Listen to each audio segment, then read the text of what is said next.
Chicken कोफ्ते बनाने के लिए नमक लिया है, धनिया पाउडर, लाल मिर्च पाउडर, गरम मसाला, ज़रा सी हल्दी और ये ज़ीरा, प्याज ली है एक अदद दरमियानी, अदरक लहसुन का पेस्ट, मक्खन और ये भुना हुआ चने का पाउडर, हरा धनिया, पुदीना, हरी मिर्च। 1 किलो चिकन ली है। 1 किलो चिकन के अंदर ये सारे इंग्रेडिएंट्स शामिल करके इन्हें बारीक ग्राइंड कर लेंगे और ग्राइंड करने के बाद इनके कोफ्ते बना लेंगे। कोफ्ते तैयार करने के बाद इन्हें ऑयल में फ्राई करेंगे।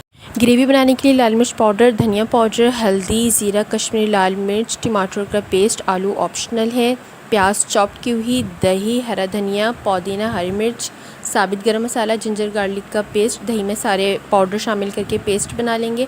ऑयल के अंदर सबसे पहले गरम मसाला फ्राई करेंगे, चॉप की हुई प्याज शामिल करके पिंक होने तक फ्राई करेंगे। अदरक लहसुन का पेस्ट, दही का मिक्सचर, टमाटर का पेस्ट शामिल करके 15 मिनट तक इसे अच्छे से भूनेंगे। इतना पानी शामिल करेंगे जितनी ग्रेवी चाहिए। उसके बाद इसमें आलू और चिकन के कोफ्ते शामिल करके हरा धनिया पुदीना डाल के 5-10 मिनट दम लगा दें।